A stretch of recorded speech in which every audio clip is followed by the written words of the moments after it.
play someone with a disability. So how do you get into character or learn how to be blind or like in the Hunger Games you review? So how is that as an actor? Yeah, cool. Really good question. You know, I think first and foremost it's important to get that right for that to be as authentic as it can be. One of the great things about Daredevil is he's immensely important to people who have grown up with any disability, particularly people who are visually impaired. You know, I was introduced to a gentleman who's called Joe Strechay. He's been legally blind for 20 years. And I just, I spent a great deal of time with him, and I filmed him. I filmed him do like household chores. And, you know, I had him wait on me basically. And you know, just kind of looked for any, you know, just researched him and worked with him and filmed his eyes a bunch and tried to figure out, you know, how I could best represent what I was witnessing with him, and just did as much, you know, as much of that work as I could. And then, you know, still today, when a scene comes up where something is presented that I haven't maybe thought of, you know, I'll text him and we'll talk and we'll figure it out. Cool. Thank you. I actually have one quick, probably never been asked. Do you want to pet my lizard? You have a lizard? Yeah, bring it up, man.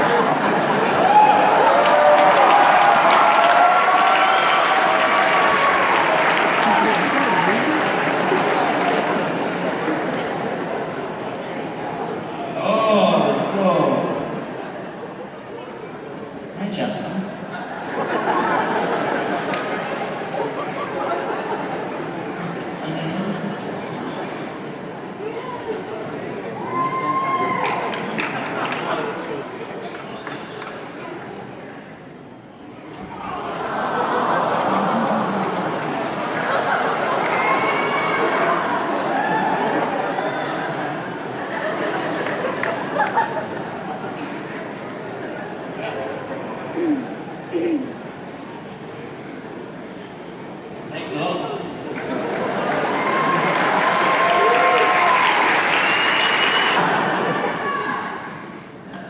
My question's for Charlie. Before I get to it, I actually had somebody mistake me for you when I was in the line outside. Bring the lights up. Bring the house lights up. Oh, here it goes. Yeah, hi, I can see it.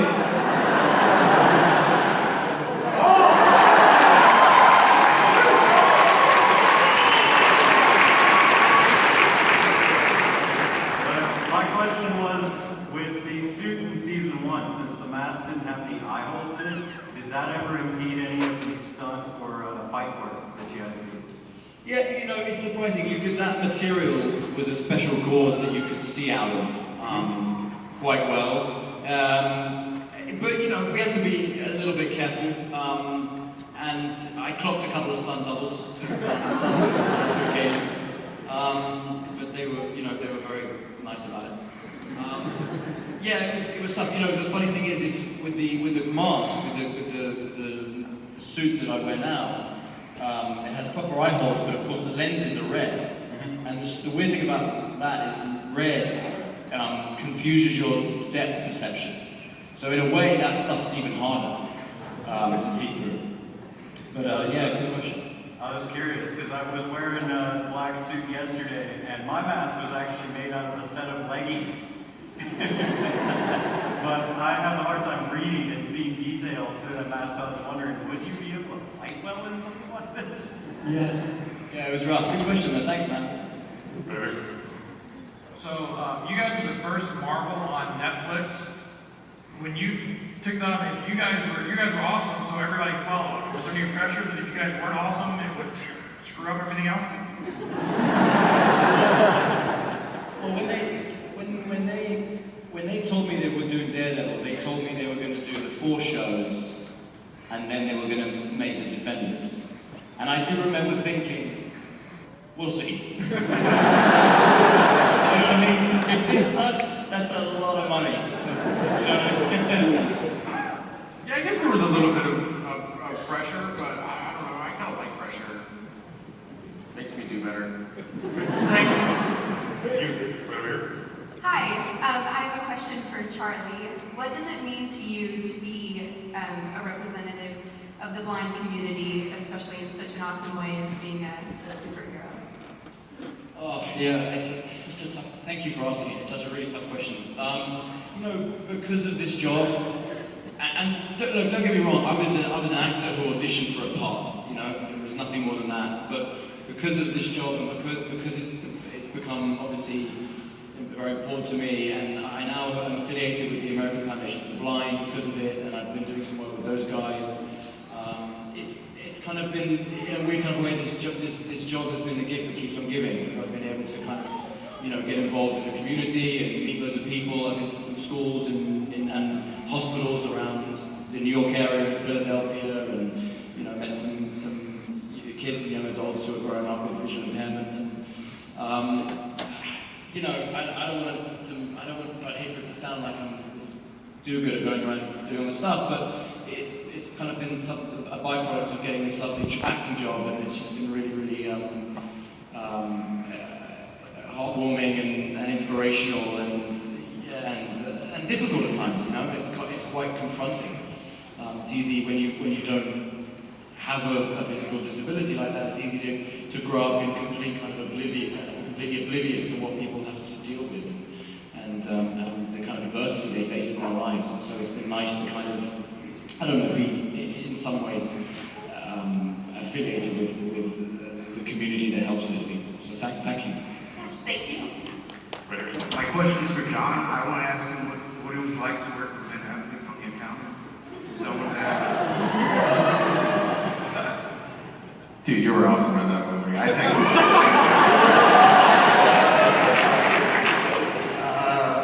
He's cool, man. And you had the animosity with him being Batman? Say who what? And you had the animosity with him playing on Team DC and you Marvel? Nah, man, no, he's cool. He's good. He's a great director. He's a great director too. So it's great to have that. But it's so pathetic. I hate saying this, but I actually have not even seen The Accountant yet. I've been working, man, and we're shooting Punisher now, and I just had literally no time. But thanks, man. Ben's By far one of the best movies I've seen this year. Say who what? By far one of the best movies I've seen this year. Thanks, man. It's really cool of you to say that.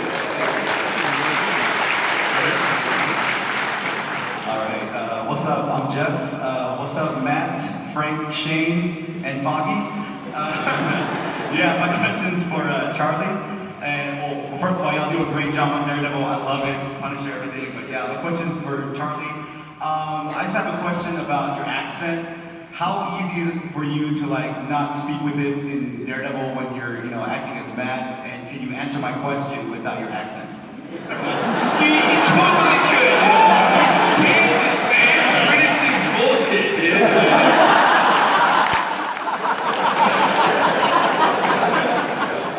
No, I'm way too self-conscious to do that, man. No way.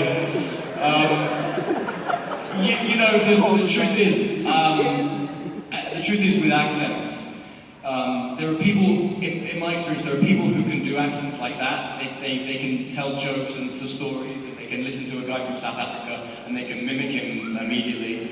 And then there's someone like me who attempts any accent, and it sounds like I'm doing someone from Pakistan. And I really, really have to work so hard at accents. Can we get one sentence? Just one sentence?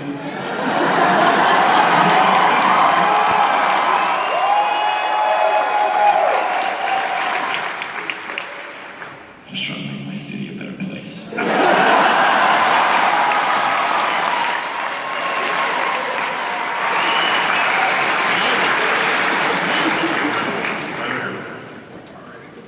This isn't really like a question, more as like a reflective, something for y'all to talk about for a second.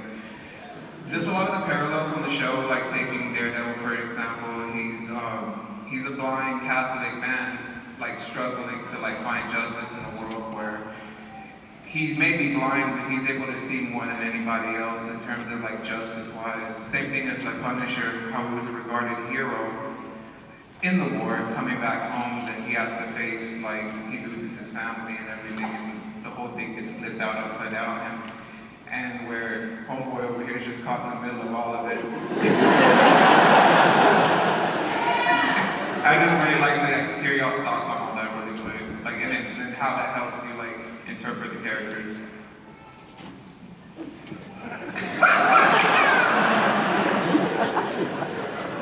Yes. I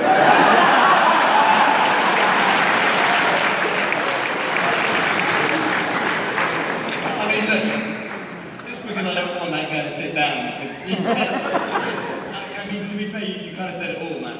But, you know, in all honesty, you talked a lot about the characters, particularly with Frank and Matt.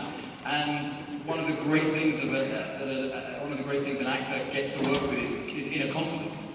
You know, any character that is kind of that feels like they have, and this is very human. I think people are like this. We simultaneously feel very differently about the same thing. You know what I mean? Like you simultaneously can love and hate someone.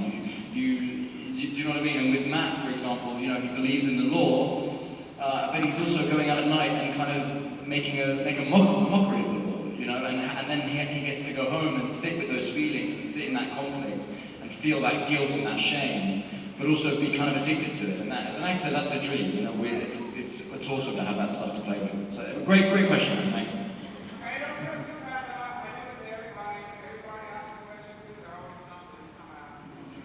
Thank you. Sorry.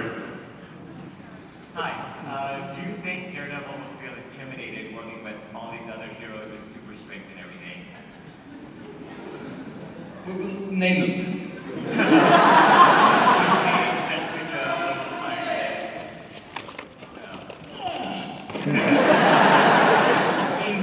I mean, maybe that's why he befriends them. I don't know. But you know, Daredevil's badass, man. He's quick as shit.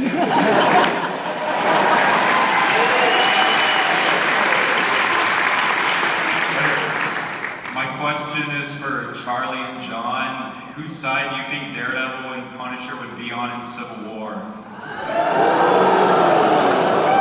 So we don't win this. Captain America.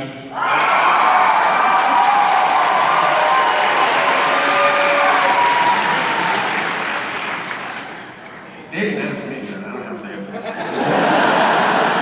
I'm with Charlie, man.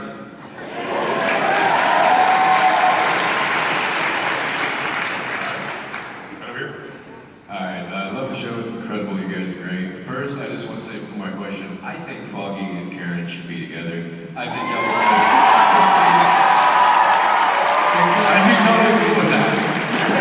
Totally cool with that. I've got a lot of fan fiction. No, my question is actually to all of you, but especially John. I mean, you guys got to deal with a beautifully dark show. I love how dark it is, I love the subject material. But y'all have some scenes, and John, when your character Frank, when he breaks down finally, we get to hear the story about his daughter. Like, when y'all have those scenes, how do you come down from that energy afterwards? Well, look, man, I think it's a lot of what old boy who said he stumps everybody with. It's kind of what he said, you know. I think I think that, you know, there are these characters that are written in a very complex and rich way, right? So there's the show is bold enough to take the risk to let characters go all the way in one direction, and then sort of give you an opportunity to bring it back a little bit. I don't know if that really makes sense, but you know, the breakdown in Daredevil that they gave Frank, you know, that monologue in the graveyard was, you know, one of the biggest gifts I ever got, you know, and to have that scene and to be able to do that with Charlie was just such a gift, because I thought that there's a real window into where he's at, and I think once you do that, you can let him, you can be bold enough to completely turn your back on the audience and literally, you know, step on people's necks, you know, while they're paying for their lives, and go as bold as you want to go because you have that, right? And as far as like coming back as an actor, I think each of us is so different the way that we do it, and fortunately or unfortunately for me, I think the job is to try to, not necessarily, come back all the way, but to for me, I feel like I kind of owe it to the guy to try to not come back and to try to, experience it and live it the best I can under this umbrella where just monkeys who put on makeup and say lines for a living, you know what I'm saying? Does that make any sense? No, it does. Like, is that really hard to deal with though? Like, after months of shooting that, like, do you have like the demon still on your shoulder, basically? Yeah, I mean, I think that, like I said, like I said before, right? This whole thing for me starts with being with family, right? And so your imagination as an actor. I don't want to be all inside the actor studio douchebaggy, but like look, man. In complete honesty, your biggest tool is your imagination, right? So the love that you have, for family, the next step is to try to really imagine on what would that be like if they were taken from you? What would you do? What would that loss really feel like? And so I think that, if you owe it to the people that care about this character, you owe it to the character, you owe it to all the different iterations of this character and the millions of fans that have been behind these characters to try to really live in that or feel that the best you can. So the goal, at least for me, is not to sort of come back. The goal is to get there and to get in it, I've said before, I would do anything if I was the kind of guy who would just, eat a bunch of Chinese food and be at the club and then just show up at work and like do that. But that's not really for me. I'm not. That doesn't work for me.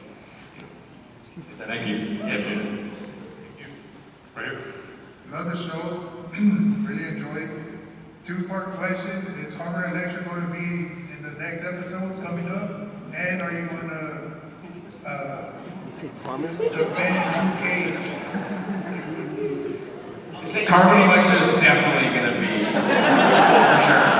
No, I understand, but more episodes to come in the future. Carmen and Lecter. Yeah. Lecter, not Carmen. Carmen and Lecter's going to watch. That's what I'm best. And what was the second part of the question? Are you going to defend Luke Cage? Oh man, unfortunately, I can't answer either of them. Just because I'm not allowed to. But what I can say is that I thought Electra did an awesome job, and Elden, who played that part, she nailed it. That's a really tough part. That's a really tough part to play, and I thought she captured the essence of Electra in a fabulous way. And those of you who've seen the very end of season 2, the door is open, man.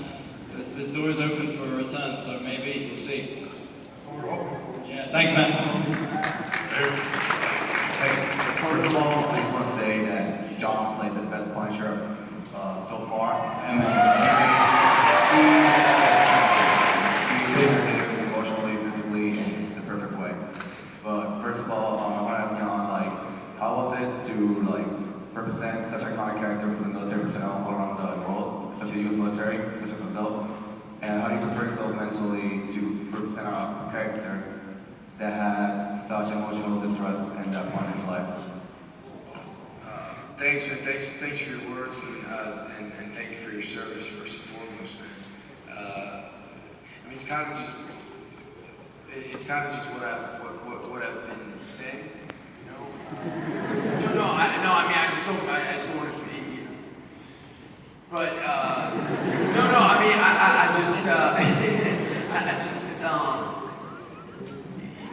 look, it is. It's everything. It's like the physicality and the emotional, and trying to kind of understand his story, where he's at. I've said it before. I think,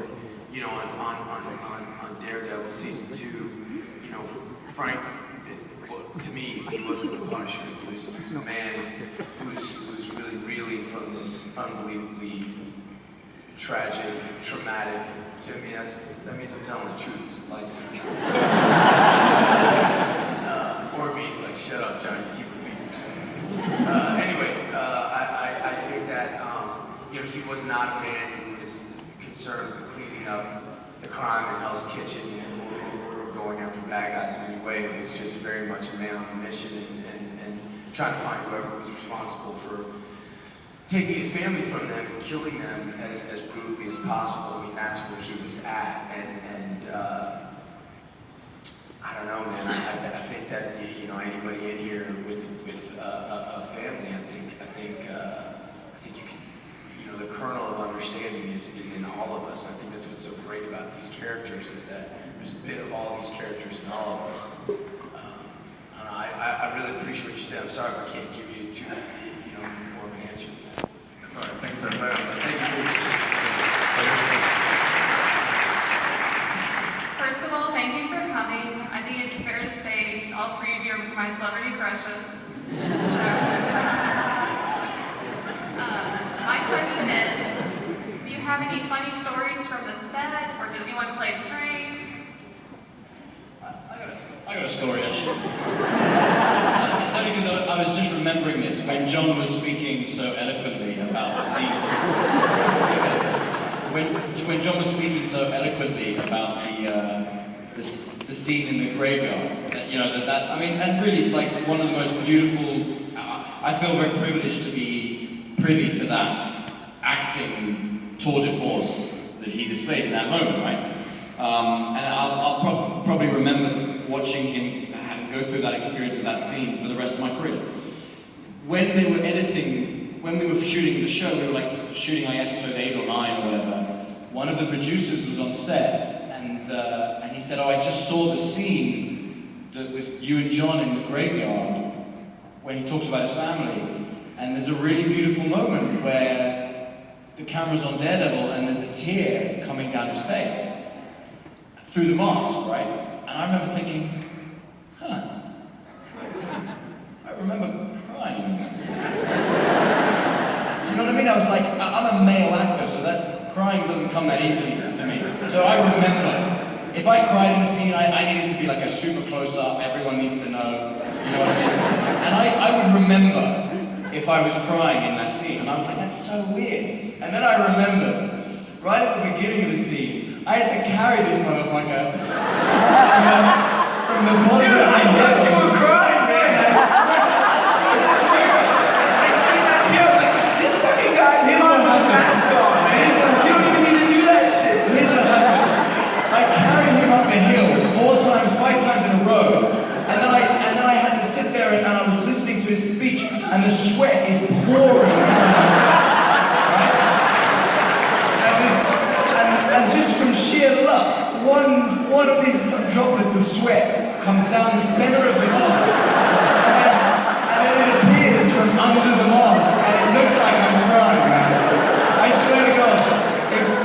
swear to God, if I ever win an acting award, I wish they played that clip, you know?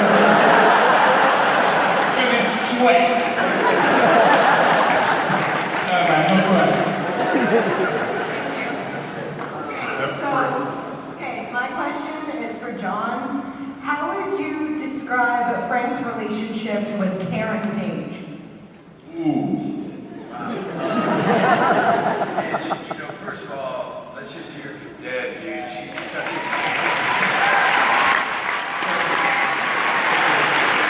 complete joy, you know, and you know, I am allowed to say she's working on Punisher, which is like the biggest gift in the world, man. She, you know, all of us know.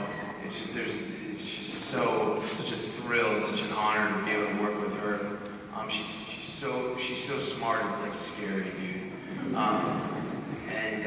But look, you know, for me, what that relationship always was, I don't know if anybody else, you know, agrees with this, but for me, I always thought that, you know, Frank looked at Karen and her bravery, at her drive, her intelligence, her kindness. I think he always looked at her as the woman his daughter could have grown up to be. Daughter. Yeah, I mean, just like, she could have, that's what he would have hoped for her, and I always sort of thought that. But I think what's so cool is that it's completely unspoken and it's completely, there's no labels on that relationship whatsoever. It could really be anything, and that's what sort of keeps it, I think, alive and organic. And I really commend the writers for not trying to define it in any way, and just to sort of let these two people kind of exist and see what happens between us. It's a badass way to work, and I'm super grateful to work that way with her. You know what I mean? Thank you.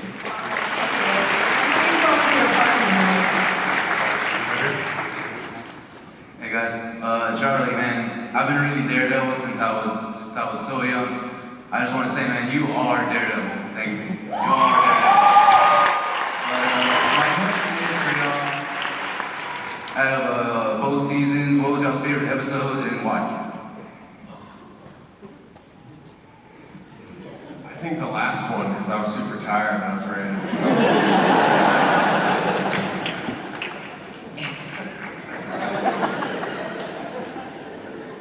Because, not just because he sat here, but, I really, in the first season we had the Nelson versus Murdoch, and, there's been some really wonderful episodes that I've enjoyed working on all of them really, and with everyone, but I do think, and again, it's not just because he sat here, but it would be very, very easy to make Foggy a caricature. In the comics, he's like, people talk about him as being the heart of the Marvel Cinematic Universe, but that's a really tough character because he's got a lot of jokes. He's often the light heart, the light comedy in a scene or whatever. But the way Elden plays him, he plays him with such kind of strength and such truth and such honesty that it's I think we feel so much for Foggy, as well as enjoy his humor and enjoy the way he sees the world. And that's a huge testament to Elden over there. So doing that scene, that episode where,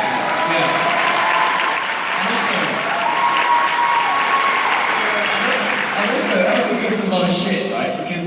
Because people come up to him in the street and they're like mad at him for being cross with Matt. Do you know what I mean? Like people come up to him and like, why are you so mad at your buddy? He's a superhero. You should think that's cool. And he's like, I don't write it. What do you want me to do? It's true, I do take a lot of shit. Thank you very much. I think It's worth it though. One or two more, so we'll do one or two more. Sorry, Eric. Okay, first of all, thank you guys for the Daredevil universe that you guys have introduced us to. It is amazing. And my question is for John. So having worked on a set like The Walking Dead 2 and having worked on a Marvel set now, what are like the key differences that you see, and personally, which one do you think has asked you more of as an actor standpoint?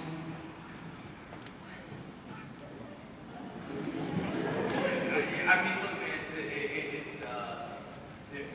they're both full of badass people working their asses off, doing the absolute best they can, and what's also similar, they're very similar, because what to me it is absolutely true on both sets. At least when I was part of Walking, I don't know, I haven't been there in a long ass time. When I was there, it was full of really, really good people, really, really good quality. They're still some of the closest people in the world to me. And that is definitely the case on the set of Daredevil. Good, solid, honest, kind, hardworking people. Good, solid, honest, hardworking crews. Everyone there working their ass off. I will say, I think Daredevil was the most ambitious. I mean, they're both fucking awesome.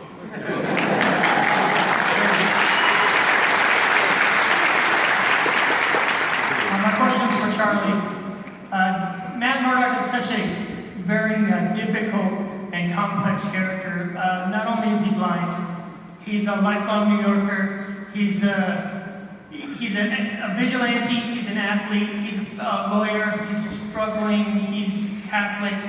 Which parts of his personality were the most difficult, and which ones were the most easiest for you to identify with? Yeah, good question. Well, I grew up Catholic, so a lot of that stuff kind of came for free.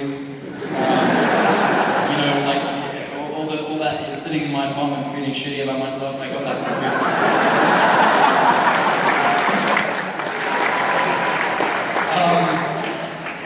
As I said before, you know, the acting was really hard. I had to work really hard on the blindness, you know. Actually, you know, forget about that. The hardest thing I have to do, right, is when Matt is either by himself or he's with someone who knows that he's Daredevil. He can operate like someone who is not visually impaired, but he would never need to look at something in order to pick it up, right? So there's tons of scenes where like I'm in my apartment and I have to reach for a mug over here or grab something from behind me, but he would never turn his head to look for it because he doesn't need to, because he has a 360 radar sense, right? So we spent a lot of time with me kind of going, and he would never do that. Matt would know exactly where it is. If the glass is on the table and he's looking over here, he would just grab it without looking at it. And, you know, that's really tough. There's a scene in season 2 where I patch Elektra's neck up, and they put this special prosthetic on her that was actually kind of like rubbery, and I could actually, they wanted to see me do the suturing, like put the needle through. And I was like, are you kidding me? I can't look, I'm gonna stab her. So that stuff's really, really tricky. You know, I hope I didn't make light of your question, but yeah. Thank you. All right, this is gonna have to be our last one. I'm sorry, guys. Right here. First off, thank you guys for doing justice to the characters, especially Foggy.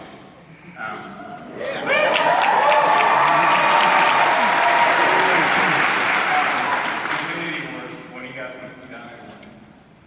What was the question? Infinity Wars. What do you guys want to see done? What do they want to see done with Infinity War? Yeah. What do you guys want? That's the upcoming Avengers movie.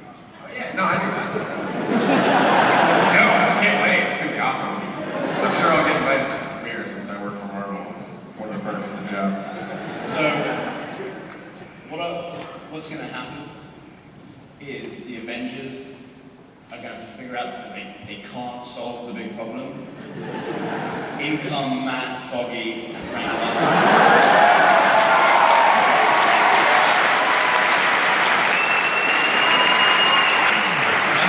Obviously, I'm not supposed to be saying this, so just keep it to yourself. But no one knows this yet, right? But basically, us three come in, we kind of save the day. Just saying. And for those guys sitting down, you want to do a just speed round, one. Yeah, Just ask the questions super quick. Real quick. With one-word answers. All right. This ain't starting off too good. My question is, after the Defenders get together, do you expect any other characters to come in, mainly Ghost Rider, or any others? Probably not.